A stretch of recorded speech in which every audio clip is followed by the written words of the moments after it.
سلام كما يتصنحوا تافلتواتن كبراتن تخطاتل تدبي تي في نسعى زدالنا لكم حاصرتن وانا زينات راتحنا لكم قريبنا لنا تكتاتوا لنا عدمنايو بكندي ارسنت بتاتهم كنفلم اب ጣሊያን ዝርከቡ ተጋሩ ዲያስፖራ ቦረርት ኃይል ታስተጎበጠ መሬት ትግራይና ቦቱ ክምለስ ድምጽ ህዝብና አክስማ አለው ዝብሉን ካሎትን ጭርሖታት በመሐዝ አቢ ሰላማው ሰልፊ አካይዶም ሸውዓተሚትን 86 ኩንታል እኽልን መናጽሂ አልባሳትን 2900 ደቂ አንስትዮ ዞባ ምዕራብ ትግራይ ሓገዝ ተበርኪቱ አብዘን ዘሐለፋ 35 ዓመታት አንጻር ዝተፈላለየ ተጻቦታትን ሽርሕታትን መጥቃዕትን አምክልኻል ዝተኸፈለ መስዋዕቲ ምስጥሙር ልማዓታው ተጋድሎ ደሚርካ ክረአ ከም ዘለዎ ፕሬዝዳንት ኤርትራ ኢሳያስ አፈወርቂ አመላኺቶም አሜሪካ አሞንጎስ መራን ዋሽንግተንን ሐድሽ ምዕራፍ ከም ዝተጀመረ አፍሊጣ ንመስመር ማይ ሕርሙዝ ዘኽፍት ስምዕ ሎሚ ክፍጸም ተኽእሎ ምህላው መንግስቲ አሜሪካ አተንቢሁም ንጀጋን ተጻወት ጋንታ ኩዕሶ ኢድ መቐለ ሰብዓ እንደርታ ሽልማት ተበርኪቱ ናብ ዝርዝሩ ሰጊርና ኣለና ምስዕለታዊ ዜናታት ቢንያም ሐድሽ ሰናይ ምክትታል ኣብ ጣልያን ዝርከቡ ተጋሩ ዲያስፖራ ቦረርት ኃይል ታስተጎበጠ መሬት ትግራይና ቦቱ ክምለስ ድምጽ ህዝብና ክስማዕ ኣለዎ ዝብሉን ካልኦትን ጭርሖታት በመሐዝ አቢ ሰላማው ሰልፊ አካይዶም ብሰንኪ ጆኖሳይዳዊ ወራር ዝተመዛበሉን ዝተሰደዱን ወገናትና ናመረበቶም ይመለሱ ሰላሕታው ጽንተት የብቅዕን ዝብሉ መልእኽታትን ጭርሖታትን በመግዋሕ ድምጾም አስሚዖም እቲ ሰላማው ሰልፊ ኣብ ከተማ ሚላኖ ፊት ካስተሎ ወይ ከዓ ፎንታና ሜትሮ ካይሮስ ተካይደ ኮይኑ ኣብ ልዕሊ ህዝቢ ትግራይ ጆኖሳይድ ዝፈጸሙ ተሓታትነት ክረጋገጽ ህዝብና ፍትሒ ክረክብ ከም ዘለዎ እውን ድምጺ አስሚዖም መንግስቲ ኢትዮጵያ ውዕሊ ፕሪቶሪያ ፍሪሱ ህዝብና ብጥሜትን ትሉምን ብዝኾነ ዕጽዋ ነዳዲ መድሓኒት በጀትን መሃያ ሰራሕተኛታት መንግስትን ከልኪሉ ህዝቢ ትግራይ ብሰላሕታ የጽንተሎ ዝበሉ እቶም ሰልፈኛታት መንግስቲ ጣልያን ምስ ውድብ ሕቡራት ሃገራት ተሓባቢርካ ሓደ ፍታሕ ግበር ክብሉ ድምጾም ከም ዘስምዑ ኣተሓባበርቲ እቲ ሰልፊ ገሊጾም 786 ኩንታል እኽልን መናጽሂ አልባሳትን 2900 ደቂ አንስትዮ ዞባ ምዕራብ ትግራይ ሓገዝ ተበርኪቱ ብምትሕባር ማሕበር ደቂ አንስትዮ ትግራይን በመዋልነት ሕብረት ወንጌላውያን አብያተ ክርስቲያናት ኢትዮጵያን ዝተዳልወ 886 ኩንታል እኽልን መናጽሂ አልባሳትን ኣብ ከተማ ሽረ እንዳስላሴ ተዓቂበን ዝርከባ 2900 ደቂ አንስትዮ ዞባ ምዕራብ ትግራይ ሓገዝ ተገይሩሎም አዶ ወንበር ማሕበር ደቂ አንስትዮ ትግራይ ወይዘሮ አበባ ኃይለ ስላሴ እቲ ሕብረት ጸገም ተመዛበልቲ ንምቅላል ተሊሙ ኣብ መቐለን ሽረን እንዘከፋፍል ዘሎ ለል 27 ሚልዮን ብር ሓገዝ ብስም እተን ተመዛበልቲ ደቂ አንስትዮ አመስጊነን ዳይሬክተር ሕብረት ወንጌላውያን አብያተ ክርስቲያናት ኢትዮጵያ ፓስተር የኔነ ታደሰ በታ ቤተ ክርስቲያን ዝተገበረ ሓገዝ ሃይማኖታዊ ግዴታን ፍጻም ዘዓለመ ከም ዝኾነ አብሪሆም ትማል ንስተጸገሙ ዝሕግዝ ዝነበረ ህዝቢ ተጸጊሙ ክትርኢ መሕመሚ እዩ ብምባል ተመዛበልቲ ኣብ ዝሓፀረ እዋን አመረበቶም ተመሊሶም ንስተጸገሙ ናብ ምሕጋዝ ልሙድ ተግባሮም ከም ዝምለሱ ተስፋ ንገብር ክብሉ ተዛሪቦም ኣብ ማሕዳር ዞባ ምዕራብ ትግራይ ኣይተግዴ ኣዘናው ወገኖም ሕብረት ወንጌላውያን አብያተ ክርስቲያናት ኢትዮጵያን ማሕበር ደቂ አንስትዮ ትግራይን ተዋሪዶም ጸገማት ተመዛበልቲ ወገናት ንምቅላል ዓሊሞም ንዝገበርዎ ዝተዋደደ ሓገዝ ብስም ህዝቢ ንምሕዳር ዞባ ምዕራብ ትግራይ ብምምስጋን ተመዛበልቲ እናመረበቶም ክሳብ ዝመለሱ ካልኦት ትካላት መሰል ደገፋት ክገብሩ ተላብዮም ኣብዘን ዝሐለፋ 35 ዓመታት አንጻር ዝተፈላለየ ተጻቦታትን ሽርሕታትን መጥቃዕትን ኣብ ምክልኻል ዝተኸፈለ መስዋዕቲ ምስጥሙር ልማዓታዊ ተጋድሎ ደሚርካ ክረአ ከም ዘለዎ ፕሬዝዳንት ኤርትራ ኢሳያስ አፈወርቂ አመላኺቶም ኤርትራ ትማሊ ኣብ ዘበዓለቶ መበል 35 ዓመት መዓልቲ ናጽነት ፕሬዝዳንት ኢሳያስ ኣብቲ ኣብ ስቴድየም አስመራ ዝተኻየደ ጽምብል 22 ደቂቕ ዝወሰደ መደረ እዩ አስሚዑ ኣስታት 4 ደቂቕ ካብኡ ዘቤታዊ ጉዳያት እዮም بقيام خط حرنته وكالسن مسواتن 50 ዓመታት ጥራይ ዘይኮነ ኣብዘን ዝሐለፋ 35 ዓመታት አንጻር ዝተፈለየ ተጻብኦን ሽርሕን መጥቃዕትን ኣብ ምክልኻል ዝተኸፈለ መስዋዕቲ ምስጥሙር ልማዓታዊ ተጋድሎ ደሚርካ ክረአ ከም ዘለዎ ድማ እቲ ፕሬዝዳንት አመላኺቶም ሃገራዊ ወይ ዘቤታዊ ኩነታትናን ምዕባሉን ካብቲ ባዕልናን ህዝቢ ዓለምን ሃንቀው ንብሎ ርትዓዊ አህጉራዊ ስርዓትን ዞባው ናይ ምክባር ርግኣትን ምትሕግጋዝን ራዋን ጥምረትን ሽርክነትን ተነጽሉ ከም ዘይረአውን አመላኺቶም በዚ ድማ ዝበዝሕ ሸፈነ መደሩ ናብ ኣሜሪካ ዘተኮረ ኮይኑ ብምቕራብ ነቲ ምስ ምምጻእ ትራምፕ ብፍላይ ዝተረኣየ ዓለማዊ ኩነታት ዘርዚሮም ሓያላንን ዘይሓያላንን ዘንቅልኦ ኣጀንዳታት ብኸመይ ይጸልወና ዝብል መልሰ ግብራዊ ትሕጃታት ዘይኮነም ብንጡፍ ተበግሶ ኣብ መሰረታውያን ክብርታት ዝተነድቀ ሓሳብን ስትራቴጂን ቀይስካ ምግስጋስ መተካእታ የብሉን ድማ ኢሉ ኣብዚ ዝተነድፈ ስትራቴጂ እንተሃልዩ ግን ዝርዝር ኣይሃበን ኣስዒቡ ካብ ህዝብታት ዝላደይሉ ብሉይ ኣህጉራዊ ስርዓት ምውፃእ ግድነት እምበር ሕርያ ከም ዘይኮነ ብምግላጽ መቐጸልታ ባርነትን መግዛእትን ዝኾነ ብሉይ ስርዓት ክእለ ከም ዘለዎን ዘለናዮ ምዋል ካብ ዝጸንሐ ብሉይ ኣህጉራዊ ስርዓት ናብ ሓድሽ ኣህጉራዊ ስርዓት መሰጋገር ምዃኑ ጠቒሱ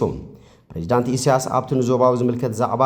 ምስ ሰገረ ዓሚ ዝበሎ ብምጥቃስዩ መደሩ ቀጺሉ ዓሚ እኳ ካብቲ ጎደበና ንብሎ ተፋሰስ ናይልን ቀርኒ ኣፍሪቃን ቀይሕ ባሕርን ወሽመጥን ኣብ ናይ ሱዳንን ኢትዮጵያን ብፍሉይ ጠቒሰ ነይረ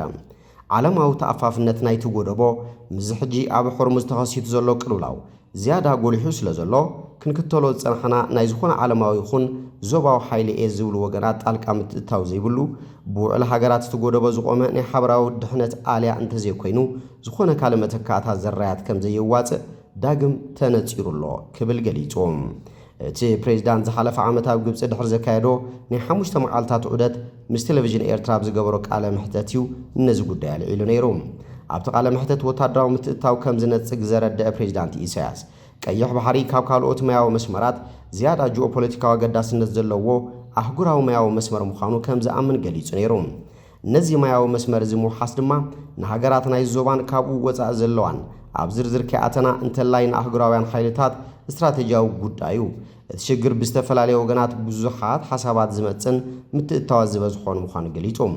ንሕና ኣብ ገማግም ባሕሪ እንርከብ ሃገራት ኣብዚ ጉዳይ እዚ ንጹር መርገጽ ክህልወና ኣለዎም ከም መንግስቲ ኤርትራ ኣብ ዝተፈላለዩ ጋጣምታት ዘቕረብናዮ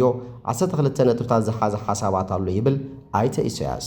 ኣብዚ ናይ ትማል መደሩ ድማ ኣብ ሶማሊ ኢትዮጵያን ደቡብ ሱዳን ዘሎ ኩነታት ኣዝዩ ኣሰካፊ እዩ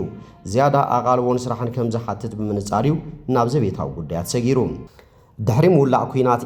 ኢራን ንመጻወ ሕርሙዝ ምዕጻዋን ኣሜሪካ ምስ ውሕስነት ቀይሕ ባሕሪ ክትሓዝ ብዝኽእል ምስ ኤርትራ ዝነበራ ዲፕሎማስያዊ ርክባት ከተመሓይሽ ተረኣያ ከም ራእዩ እውን ነቲ ኣብ እዋን ጆ ባይደን ኣብ ልዕሊ ኤርትራ ተነቢሩ ዝነበረ እገዳታት ከም ዝተለዓለ ምምሕዳር ትራምፕ ገሊጹ በምክንያት መዓልቲ ናጽነት ኤርትራ ዶናልድ ትራምፕን ጸሓፍ ጉዳያት ኣሜሪካ ማርኮ ሩቢዮን ናይ ዮሐና መልእኽቲ ምስዳደሙ እውን ሓደ መርኣያ እዩ ዋና ጸሓፍ ጉዳያት ወጻኢ ኣሜሪካ ማርኮ ሩቢዮ ብስም መንግስቲ ኣሜሪካ ኣብ ዘውፅኦ መግለጺ ንመንግስትን ህዝብን ኤርትራ ንመበል 35 ዓመት ጽምብል ናጽነትኩም እንኳ ሓጎሰኩም ኢሉ ኣስዒቡ እውን ኣብ ዝምድና ኣሜሪካን ኤርትራን ዳግማይ ዝተጀመረሉ ሓድሽ ምዕራፍ ኣብ መንጎ ክልቲኦም መንግስታትና ዘሎ ምትእስሳር ንምዕማቑን ኣብ ሓበራዊ ብልጽግናን ርግኣትን ብሓባር ንምስራሕን ብሃንቀውታ እጽበ ክብል ገሊጹ ህዝቢ ድማ ምዚ ተኣሳሲሩ ካብ መደረ ፕሬዚዳንት ኢሳያስ ብዙሕ ክጽበ ከም ጸንሐ ኣብ ማሕበራዊ ሚድያታት ክመላለስ ቀኒዮም እቲ ፕሬዚዳንት ግን ኣብ ዘቤታዊ ጉዳያት እውን ኣብ ዝሓለፈ ዓመት ኣብ ዘስምዖ መደረ ዘለዓሎ ጉዳይ ብምጥቃስዩ ንጉዳይ ምልዓል እገዳ ይኹን ምስ ኢትዮጵያ ዘሎ ህልው ወጥሪ ጎሲዎ ዝሓለፈ ከምቲ ወትሮ ዓመት ዘስምዖ መደረ ድማ ካብ ቁጠባ ዕንጋሎ ዘገላግለና ኣፍራይነትና ዝሕይልን ምህርትና ብዘላቕነት ዘኻዕብትን ናብ ብሉጽ ምምራሕን ድለባ ክብርን ምስናዕን ኢንዱስትርያላውነት ብሉጽ ኣገልግሎትን ዘሰጋግር ምእንቲ ክኸውን እዩ ኣብ ቁጠባ ከይተሓጽረ ዲፕሎማስያውን ሓበሬታውን ግንባራት እውን የጠቃልል ማልን ቴክኖሎጂን እውን ምስ ዝኽሰት ዘሎ ዕድላት ገፊሕን ዘላቕን ሽርክነት ኣቃሊልና ዘይንሪኦ ዕማሚ ኢሉ